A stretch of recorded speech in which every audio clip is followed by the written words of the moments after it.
Hello, this is Jerry Mitchell, and we are back for another episode of the Libertarian Uncensored podcast, going over all the posts on the Libertarian Uncensored subreddit.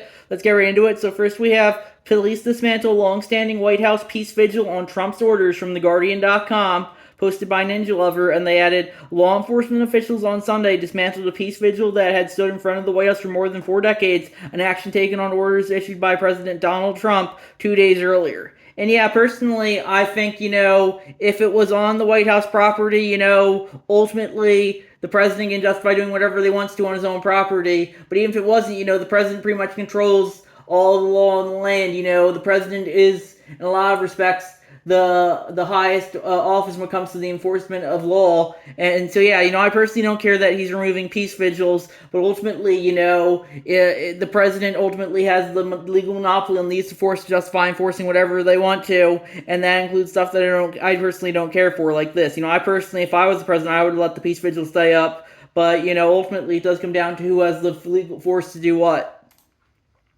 Then we have Israel carries out strike on senior Hamas leaders in Qatari capital from BBC.com, posted by FlimsyAl5563, and that's yeah. I personally think, I personally don't care for Hamas. I think, they're arguably a terrorist organization, even if I don't personally care for the word terrorist, because terrorist is inherently any violence that the government doesn't authorize. That's pretty much how they define it. With that being said, I don't think Israel should be bombing a foreign country, even if they are terroristic leaders there. Just because Israel might feel threatened by them doesn't mean they just should be able to bomb wherever they want to willy-nilly. And yeah, it might have been well-intentioned, but ultimately I think the libertarian position is maybe they should have asked Qatari authorities to help with getting rid of the Hamas leaders rather than just bomb willy-nilly. But, of course, these days, people don't really seem to care much for words anymore. It's all just, it seems like that force is the first thing they want to justify, and you definitely see that with Israel here. Then we have, because there is far too much populist doomsday discourse here, a reminder posted by Breakfast Libertarian, and that looks like a tweet from Matt Darling at Best Trousers, tweeted, the median household income in the United States has $8,000 in their checking account, owns their home, and it has a net worth of $193,000. Now I'm quote tweeting Dan Hill, a country of $37 trillion in debt, where 50% of its population cannot handle a $1,000 emergency, has no business giving away hundreds of billions of dollars to foreign countries. And yeah, I guess I would agree with both of them. A lot of people tend to be very doomer, especially when it comes to the economy and how much debt the U.S. is in. But regardless, there are a lot of well-off Americans too, as evidenced by Matt Darling's post. And yeah, just because the social media is acting like the world's always ending doesn't mean it actually is. If you want to doom all day, that's fine. But you gotta be skeptical about that as well. It's like an old Garfield strip I read from like 2004. It's like where the TV says, "Oh, a meteorite's gonna crash into Earth and kill all life," and then the reporter says, "Oops, that was a mistake." And that just goes to show you that you can doomsay all you want, but eventually people are gonna start treating it like The Boy Who Cried Wolf or Chicken Little, and and they'll start toning it out, and you definitely see that in regards to current American politics. I would say, people are fatigued more so than anything else. Next, we have Nepal finance minister paraded from bluesky.app, posted by Anarcho Federation, and that looks like a Blue Sky post from Alexandria Carabello, who posted, here's the finance minister trying to escape half naked, and he's in the river. And then they added footage supposedly showing Nepal's vice chairman of the Communist Party, UML, which is also the country's finance minister, Bishnu Prasad Paudel, being stripped of clothes and thrown into the river while being beaten during today's anti-corruption riots. And yeah, personally, I think, that's not very good. I'm personally very anti-communist, and I don't really care for Nepal's Communist Party, just like I don't care for any Communist Party. But, if that being said, throwing people into the river and beating them up isn't very libertarian. The libertarian position is to if you need to overthrow government, you gotta do it peacefully first and foremost, and this doesn't seem very peaceful. Next, we have Nepal Gen Z burns down parliament and official residences from bluesky.app, posted by Narc Federation. That's another post from Alexandria Caraballo. A Gen Z in Nepal burned down the parliament, burned down the homes of government officials, forced Prime Minister to resign, and paraded the finance minister through the streets nearly naked. And then the OP and Arc Federation added Gen Z and they just reshared the post. Gen Z and Paul Warner Parliament burned down homes government forced Prime Minister to resign, paraded the finance minister for the streets nearly naked. And yeah, personally, it seems like that's not very libertarian. It's not libertarian to just use force against ideological opponents, but ultimately, people will justify what they justify, and yeah, I personally don't care for it, but yeah, that's my thoughts on that issue. Next, we have Mike Johnson, yield man, let the troops come into your city and show how crime can be reduced, posted by Doctor Who 07, and that's a crosspost from the LOL subreddit. And yeah, personally, I think the libertarian position is, we shouldn't have the troops come into the city. We should have private militias enforcing the law instead rather than the state. I personally don't really care for the state and its enforcement of law. I think the law should be enforced by individuals rather than a forced collective state. Voluntary collectivist individuals, I should say. And that's my thoughts on that issue. Then we have my understanding of natural rights libertarianism. Please let me know if I got anything wrong. Posted by Agent of Dallas, and that was a PowerPoint they shared. Quote, since men can think, feel, evaluate, and act only as individuals, it becomes vitally necessary for each man's survival and prosperity that he be free to learn, choose, develop his faculties, and act upon his knowledge and values. This is the necessary path of human nature. To interfere and cripple this process by using violence that goes profoundly against what is necessary to be by man's nature for his life and prosperity. Violent interference with a man's learning and choices is therefore profoundly anti-human. It violates the natural law of each of man's needs. Murray Rothbard for a New Liberty, Libertarian Manifesto. The second quote, since man can think, feel, evaluate, and act only as individuals, naturally men on themselves can control their lives. It becomes vitally necessary for each man's survival and prosperity that he be free to learn, choose, develop his faculties, and act upon his knowledge and values. So states, entities, and individuals all to respect man's self-ownership. This is the necessary path of human nature. To interfere with and cripple this process is by using violence goes profoundly against what is necessary by man's nature for his life and prosperity. Violence interference with man's learning and choices is therefore profoundly anti-human. It violates the natural law of each of man's needs. Messing with a man's self-ownership, using violence is to mess with what is natural for him, which is to own himself and direct his life. The natural, or what is, leads us to the normative, or what ought to be.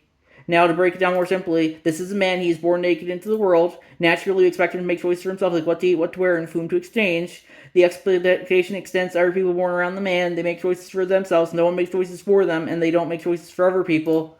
So a couple of ethics should emerge that reflects the natural instincts of people. So we can create definitions of right, neutral, and wrong, ethical terms based on the natural law of man. Here is a flowchart.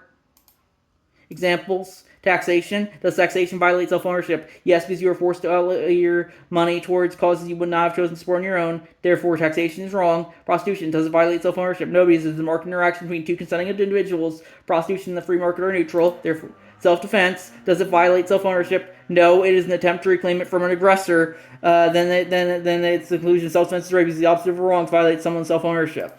So what should the law be? Public policy, therefore, should be based on the ethics of liberty, which is based on the natural law of man. No policy should violate self-ownership. Eventually, the description of law in society will match the right, neutral, wrong that emerge from man's nature. We just need the people in charge to understand the nature of man, then the rest will follow. What rights should be protected, and they have another flowchart there, and it ends. And they add, and this is an endorsement for Rothbard and our libertarianism. I'm trying to broaden my understanding of the ideology. Please let me know what I can improve. Edit 1. By the way, how do we know that the natural state of humans is to respect self-ownership? Because to deny that men own themselves is to engage in contradiction. Do you ask your owner permission before expressing that opinion? No, so humans own themselves. And I would agree with all that. I think, if people want to justify doing whatever they want to, they should be able to as long as they're not hurting anyone else. And that's very much my take on the issue. Then we have the state orders Key West to remove rainbow crosswalks, posted by Fast Seaworthiness 739, and that's a crosswalk from the anarcho-capitalism subreddit. And then the OP on the original post said, anytime I visit Key West, I always appreciate seemingly independence from everywhere else, but we're living in a new world of Republicans who want to control everything and want to use the government to tell you what to do. Politicians that probably have no plans to ever visit the area decide what the locals can do. And yeah, my thoughts on this are, since roads are public, I personally would be against any ideological symbols on them at all, and that does include rainbow flags. I personally think, if people want to be gay, that's their own decision, but I don't think the state should be endorsing them being gay or any other part of the LGBTQ movement. I personally think, if it was a private road, I'd be completely fine with having a rainbow crosswalk. But since this road is public, it's ultimately going to be at the discretion of what the state should be on it. And, I don't think the state should be endorsing specific ideologies, and that includes LGBTQ, whatever other letters they've added as well. And that's my thoughts on that issue. Then we have Trump's delusions are at levels that nobody's ever seen before, put for posted by Donald Key, and that's crosspost from the No Shit Sherlock subreddit. And yeah, personally, I think Trump's kind of delusional as well. But the Reddit progressives made excuses for Joe Biden's delusions pretty much his whole entire term, and so they're not ones to really talk about, I would say. And that's my thoughts on that issue. Then next we have MAGA calls ICE on South Koreans at Battery Plant, posted by FastCWRVNS739, and that's across from the Anarcho-Capitalism subreddit. South Koreans were temporarily in the country to show Americans how to get the plant up and running. This is Trump-supporting Karen ICE called for them to be deported. This South Korean company Hyundai now having second thoughts about doing business in the U.S. And yeah, personally, I don't think they should have been deported, especially since they were here just visiting and showing them how to set up the factory. But ultimately, as I said previously, the state has the legal monopoly and use of force to justify doing whatever they want to, and sometimes there's nothing you can do about it. Then next we have probably the biggest story of this podcast. Charlie Kirk shot at Utah event. How long before Trump uses this to call for martial law, from Desiree.com, posted by Ragnar OKXG. And that the actual title of the story is Conservative Activist Charlie Kirk Killed at Utah Valley University Event. And this is going to tie into a post I made in the Libertarian Party USA subreddit. I said, I'm a massive free speech guy, but frankly, it's gotten to the point where Reddit needs to be shut down. And I posted that, and I said, this website's reaction to Charlie Kirk's stuff is just sickening. This website has pretty much should become nothing but Marxist scumbags who want to direct themselves as much as possible and will justify any and all political violence as long as it's their side doing it. Banning it, though kind of an extreme measure, isn't really losing too much either. It will be just like banning any other giant circle jerk like Stormfront or The View. I'm sure its loser user base will just find another website to congregate on. I don't like giving the government power to ban anything, but it would definitely be more than justified at this point. And a comment I like to share is, where is it? Let me see.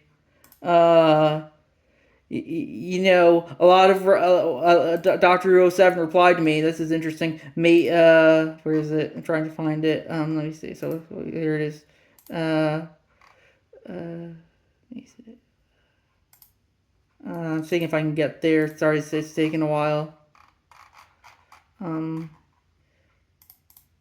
Yeah, here it is. That they clearly so initially Van Corrigan says, I'm a mass free speech guy unless the speech strategy is screw up, and I said I'm banned from countless subreddits for wronging, and the admins and mods of this website are clearly all completely ideologically captured. They clearly don't care for my freedom of speech. I see no reason to care for theirs. And Dr. 07 replied, they clearly don't care for my freedom of speech. I see no reason to care for theirs. And they added, individual subreddits aren't the U.S. government and have no requirement to offer you free speech. You have had this explained to you several times. Going on Reddit, think you can say whatever you want without consequences, like walking into a Walmart and screening obscenities at everyone who walks in. Can you do it? Sure. Can Walmart ask you to leave? Yep. If you don't leave, can Walmart have you forcibly removed? Yep. Biggest difference is that Reddit gives moderators the lock rules to remove you directly without inflicting the violence of the state on you. And my response to that was, you are a lot like the progressives who say libertarians only care about government authoritarianism. They don't care about any authoritarian actions done by private companies. Should Reddit have rights to its own property? Yes, but that doesn't mean they shouldn't be held to any standard at all. And yeah, personally, if there's one blessing from this Charlie Kirk shooting, I think it's very sad and very cruel what they did to him.